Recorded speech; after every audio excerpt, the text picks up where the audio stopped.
Hey guys, welcome to my channel, ChronoFun History. Lie down on your bed and listen to this story in peace. When you listen to this story, you will have a lot of fun, and you must give your opinion in the comments after listening. What if the sky simply stopped answering? No warning, no storm, no change in the wind, just silence above and a land slowly breaking below. In a forgotten farming world, a family wakes up every day hoping for rain, but every day the sky refuses to respond. The soil cracks a little more, the crops weaken a little more, and hope starts disappearing quietly. Because in this place, survival is not decided by effort alone. It is decided by something no one can control anymore: the weather. And when the weather turns against you, even the hardest workers begin to lose the fight. This is not just a story about farming. This is a story about pressure, debt, broken dreams, and a land that no longer gives back what it takes. And somewhere inside all of this, a family is waiting for rain that may never come. What's the matter, Enos? A quiet voice breaks the stillness inside a small farmhouse kitchen, where time feels slower than the world outside. At the doorway stands a woman, older in appearance, worn by years that have not been kind, but steady in her presence. She watches her husband carefully, sensing something before it is even spoken. Enos Crosby stands just outside, not fully inside the house, not fully outside either, stuck somewhere between thought and worry.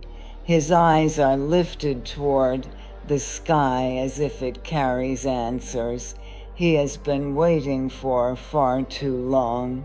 His clothes are worn thin, patched again and again, as though every season has taken something from them and given nothing back.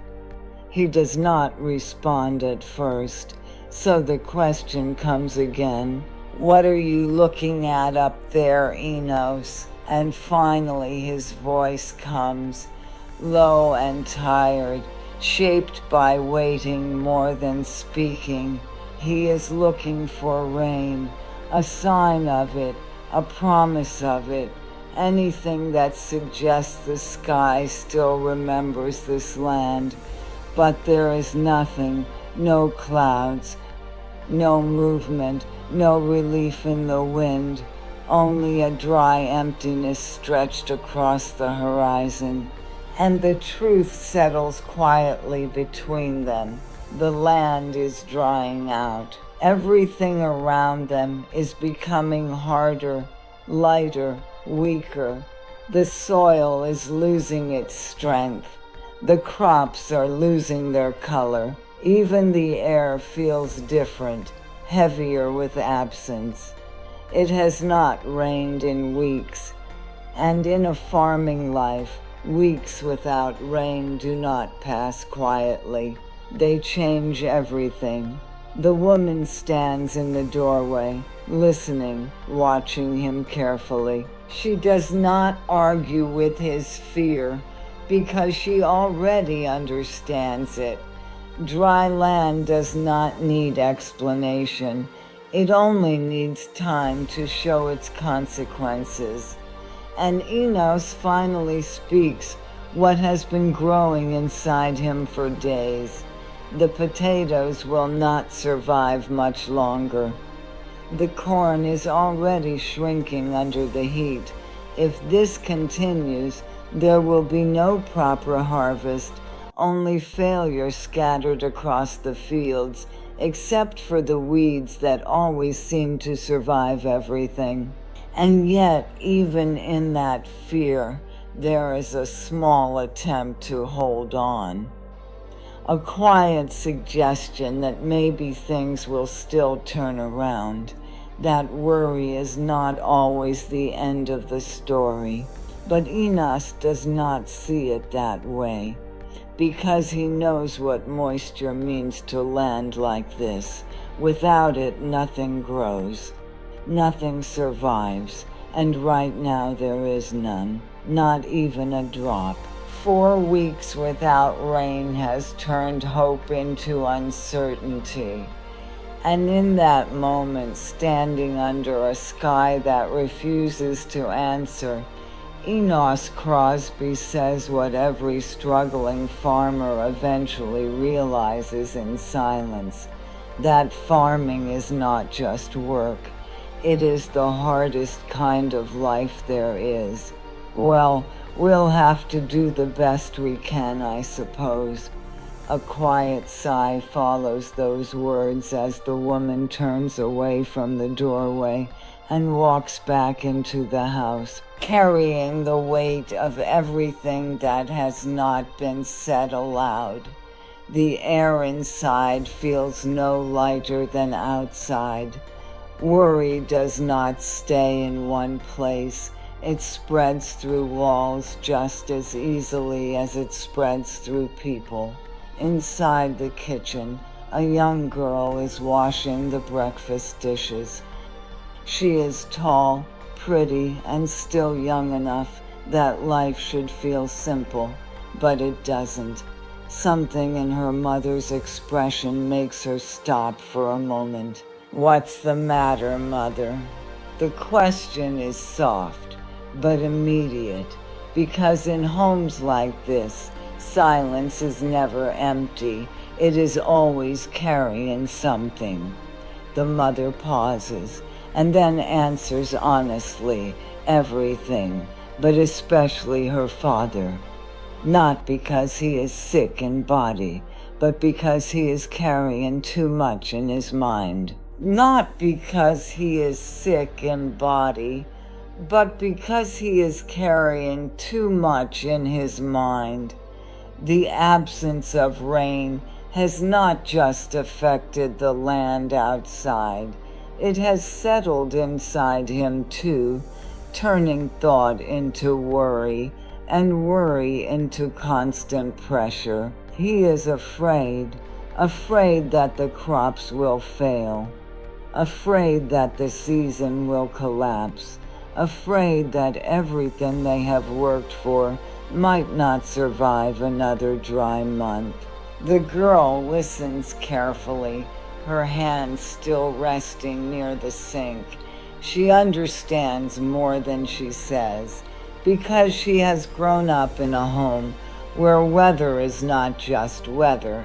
It is future, it is income, it is survival, and the truth is heavier than either of them wants to fully admit. Times are already hard, and now with no rain they are becoming harder. This year was supposed to be different. The hope was simple but fragile.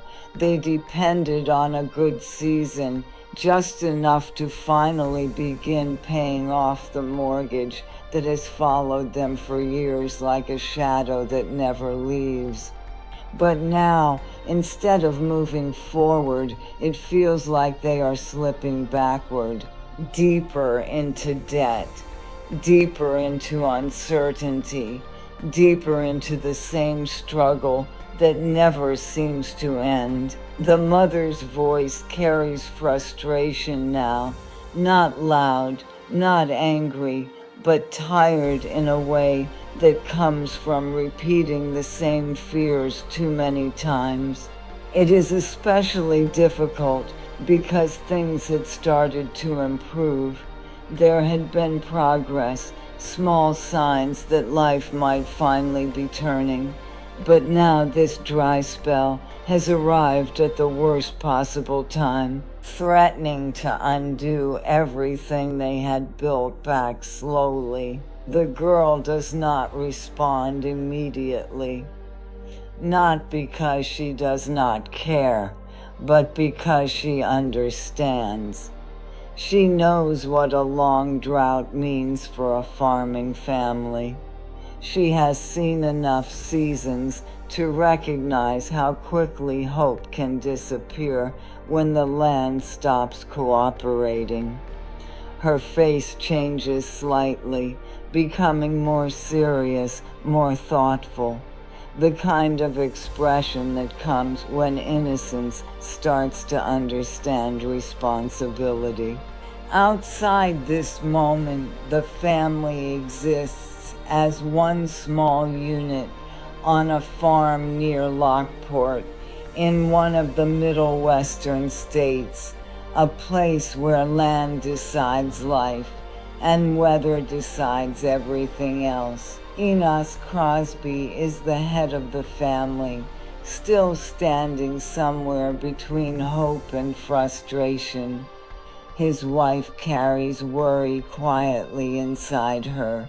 His daughter Nettie holds understanding in silence, and his two sons live their own versions of the same struggle.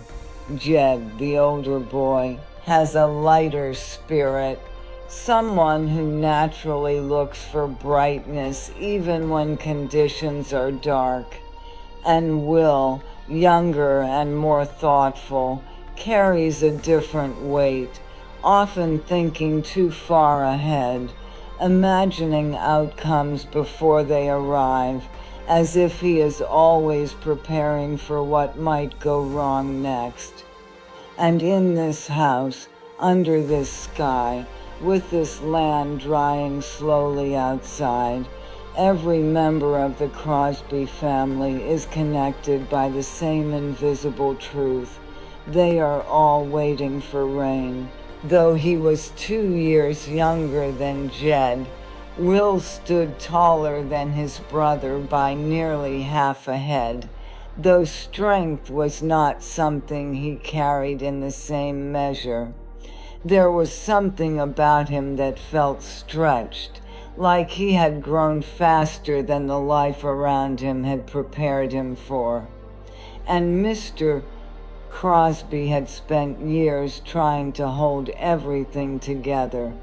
A life built on farming had never promised stability, only survival from one season to the next. Some years had given just enough to breathe. Others had taken more than they gave. On rare occasions, a little money was saved, but it never stayed for long. It always found its way to the same place, the mortgage, a burden shared by nearly every farm in this region. A debt that did not ask for permission, it simply waited. And when the seasons turned bad, there was only one option left: borrow again. That morning, as Mr. Crosby stood beside the small garden at the side of the house, his eyes remained fixed on the same sky that had become the center of all their worry. It was not admiration he was searching for anymore. It was answers. He spoke quietly to himself, as if the words might make the situation clearer. If rain does not come by tomorrow night, there may be no choice left. The crops are already too far gone. The damage is no longer something that can be ignored. Even a small break in the weather, even a heavy shower, would have meant something. But now even that feels uncertain. Still, a part of him refuses to fully let go of the idea that rain might still change things. And as his thoughts move through the field of uncertainty, he begins to think about his sons. They are out there now, somewhere in the distance, working the land the only way they know how, trying to break the soil, trying to give it air, trying to do anything that might help the crops survive without rain. He decides to go and see them, because when things feel out of control, movement feels like the only form of responsibility left. As he walks, the land around him tells its own story. Dry ground that should be soft, fields that should be green, but are instead fading under the weight of heat and time. Every step forward feels like walking deeper into uncertainty. And as he moves toward the corn patch, his mind does not stay silent. He thinks about farming, not as tradition, not as identity, but as a kind of struggle that never seems to end, a way of living that depends on too many things that cannot be controlled.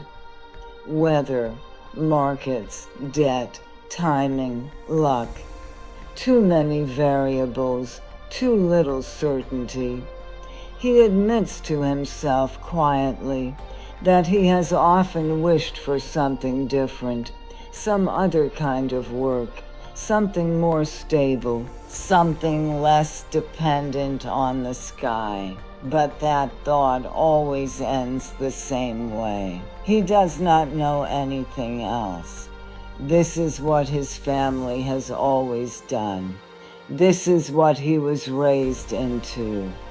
And stepping outside of it is not simple. It is almost impossible. And yet, even within that acceptance, frustration remains. Because this season is different. These are not normal difficulties.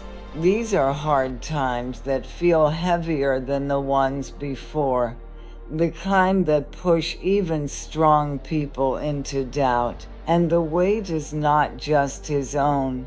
It extends to his wife, Deborah, who carries the house quietly, never complaining, never asking for more than what is possible, even when possible keeps shrinking. And it extends to Nettie, their daughter, who carries small dreams that feel too distant in a home where survival takes priority over everything else. A piano is not just an instrument, it is a symbol of something beyond reach. And even the clothes his wife wears, though never mentioned aloud by her, are noticed by him in silence. Small things, quiet things, things that speak louder than complaints ever could. As Mr. Crosby continues walking toward the fields, all of it remains with him, not as separate thoughts, but as one continuous weight. A family depending on land that refuses to respond. A future depending on weather that refuses to change. And a man walking toward his sons, hoping that effort alone might still mean something in a world that no longer guarantees results. He looks down for a moment, and the reality of his own condition becomes impossible to ignore. Even his clothes tell the story of long struggle. His trousers, patched so many times that the original fabric is almost gone, feel like a reflection of the life he has been trying to hold together for years, a life repaired again and again, never fully restored. A faint, tired thought passes through him. Even I need new clothes, but there is no room for that kind of need. And yet he does not resent it, not truly, because his thoughts do not stay on himself for long. They move, as they always do, toward his family, toward his sons, toward the kind of future they might have if things were different. He wishes he could give them more, a better education, a stronger foundation, something that would take them beyond this endless cycle of farming, debt, and dependence on weather. But what little schooling they get in winter feels too small, too limited, too fragile to change their direction in life. And deep down, he knows it. There is no easy way out of it, only continuation. So he keeps walking. The sun above does not soften. It burns with the same intensity, pressing down on the fields, on the man, on everything that is trying to grow beneath it. Now and then, Enos lifts his eyes to the sky, not with expectation anymore, but with habit, searching, almost unconsciously, for even the smallest sign of change.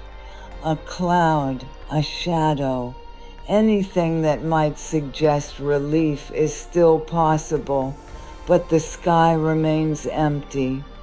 Meanwhile, out in the fields, Jed and Will continue their work, each of them guiding a horse attached to a small cultivating machine, its sharp metal teeth breaking into the dry earth. But the soil does not respond like soil anymore. It resists, it cracks, it turns to dust under pressure instead of yielding to it. The horses move slowly, heavily, as if even they understand the futility of effort in conditions like these. A thin cloud of dust rises around them, surrounding both boys and animals in a constant haze that clings to skin, clothes, and breath. Time feels slower here, heavier. Jed's voice breaks through the dryness first, trying to pull something light into a place that has forgotten how to feel light. He calls out to his brother, half joking, half wishing. Something about ice cream sodas, a thought so far removed from their reality that it almost sounds like it belongs to another life entirely. Will reacts immediately, not with laughter, but with frustration shaped by exhaustion. His throat is dry, his voice strained, his patience worn thin by heat and dust and repetition. Even speaking feels like effort now. The air itself seems to resist them. Everything is dry. Everything is heavy. Even humor struggles to survive here. Jed continues anyway, pushing through the discomfort, adjusting his horse, calling out to it as he tries to steady the work. He speaks to the animal like it is a partner in this endless task, giving it a name with a kind of rough humor, a name like Tabasco sauce, not because it makes sense in any practical way, but because it reflects how everything around them feels: hot, sharp, intense, unrelenting. Will hears it and questions it briefly, distracted even in exhaustion by the oddity of it. But there is no real energy left for argument, only observation, only survival. Jed explains it casually, as if naming a horse is just another small act of personality in a life otherwise dominated by routine. But even this small exchange carries weight, because beneath the humor, both boys are working under the same truth. The land is not cooperating, the soil is not softening, and every movement forward feels like pushing against something that refuses to change. Still, Jed suggests a break, a drink, a moment away from the dust and heat, and for a brief instant, that idea becomes the only thing that feels real. Will hesitated for a moment, still uneasy about his horse. Something about Pete had felt different that morning. Restless, unpredictable, almost as if even the animal could sense that the world around them was not behaving normally anymore. Jed dismissed it lightly, but Will's concern lingered. Still, there was no time to overthink it. The heat was constant, pressing in from all sides, and every minute in the field felt heavier than the last. So Will made the decision to secure the horse properly. Nearby stood a large, solid boulder, strong, immovable, a fixed point in a world that felt anything but stable. He wrapped the reins around it carefully, tying Pete down so the animal would not wander again. Only then did he allow himself to relax slightly. Meanwhile, Jed had already moved ahead. Without hesitation, he left his horse standing in the middle of a row of corn, trusting it would remain still. The animal did not move, too exhausted by heat and labor to care. Jed walked toward the edge of the field, where the land met a narrow creek that bordered the corn patch. The sound of water was faint, but enough to pull attention. In a place like this, even the smallest reminder of moisture felt valuable. He stepped beneath a group of weeping willow trees, their branches hanging low and still, offering a small pocket of shade in an otherwise burning landscape. The air here felt slightly cooler. Not fresh, but less harsh. Jed knelt near the edge of a small pool and reached down without hesitation. His hand disappeared into the water, stirring it gently before lifting up an earthen jug that had been hidden there. A simple container, nothing special, but in that moment it felt like relief. He held it up with a slight sense of satisfaction, as if offering proof that even in difficult conditions, small comforts could still be found. Then he called out toward Will again, his voice carrying across the corn rows. From a distance, Will's head rose above the stunted corn stalks, barely visible through the dust and heat. The conversation between them returned almost naturally to the idea of escape. Something simple, something cold, something impossible in their current reality. Ice cream sodas, the words themselves felt almost unreal in this environment, like a memory from another life, rather than something that could exist nearby. Will responded immediately, not with amusement, but with exhaustion. His throat was dry, his voice strained, his body pushed beyond comfort by hours of work under the sun. Even speaking felt like effort now. The dust around them seemed endless, clinging to everything, making the world feel older and more worn than it should be. Jed, however, kept his tone lighter, as if refusing to fully accept how harsh things had become. He joked with his horse, giving it a name that reflected the intensity of their surroundings. Something sharp, something hot. The kind of name that matched the feeling of the day more than the animal itself. Will noticed it, questioning it briefly, but without real energy behind the question. There was no room for curiosity to grow into conversation, only enough strength to keep moving forward. Jed explained it casually, as though naming a horse was simply another small way to make the day feel less mechanical.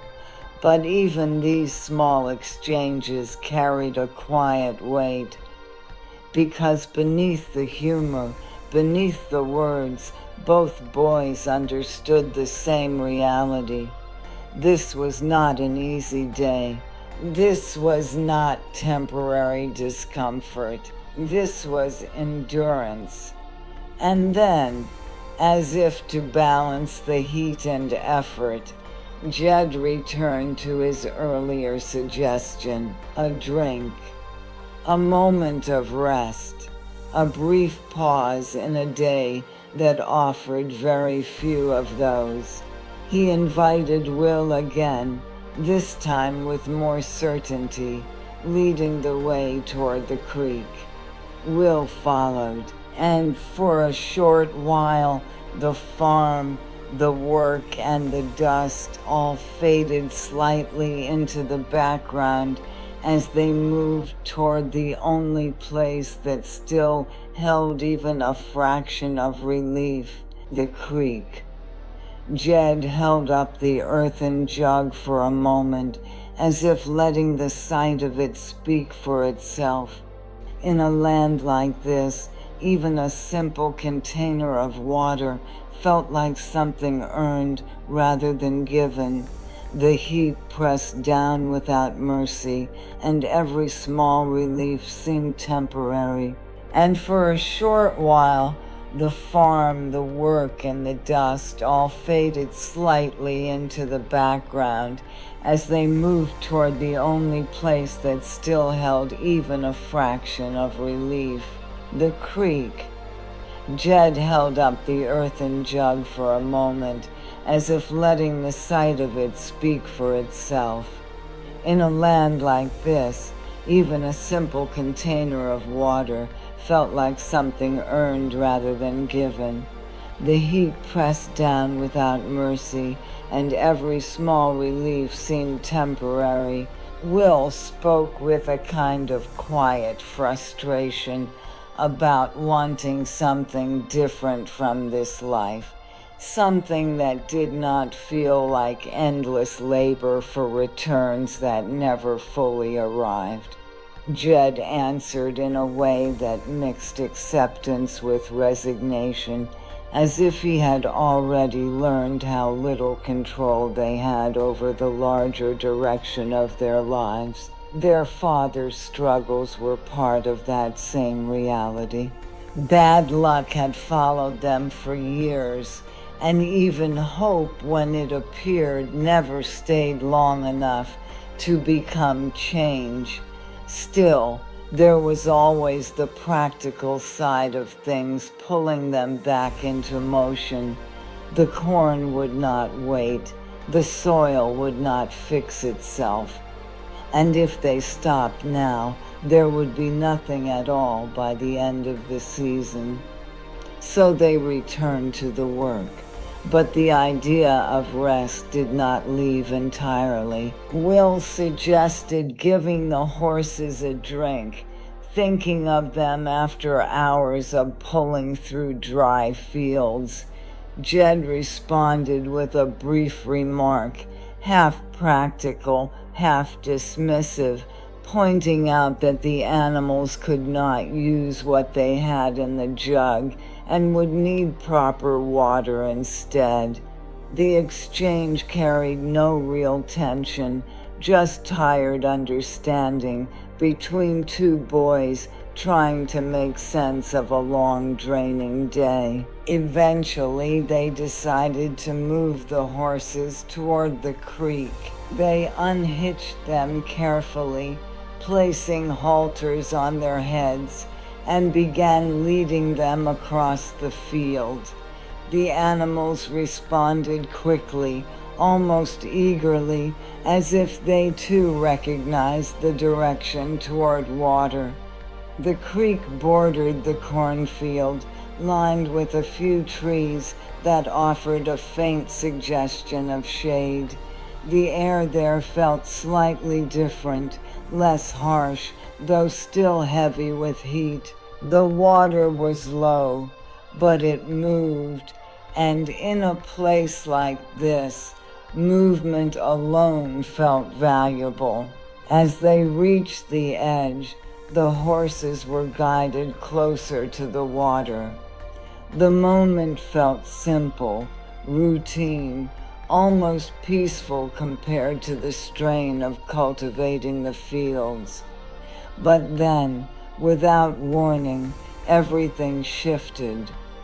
Will's horse, Pete, reacted the moment it tasted the water. There was no gradual change, only a sudden, sharp movement that broke the calm instantly. The animal jerked violently, pulling against the halter rope with force that Will did not expect. In an instant, control slipped away. The rope was torn from his hand. Pete kicked up his heels, released a sharp whinny, and broke away from the creek's edge. Before either of the boys could react, the horse turned and bolted straight into the cornfield, disappearing between the dry, stunted stalks, as if the land itself had swallowed it whole. And just like that, the brief moment of rest ended, replaced again by urgency, uncertainty, and the sudden return of chaos in a place where even small disruptions felt amplified by the weight of the land around them. The second part of the same video will be explained in part 2.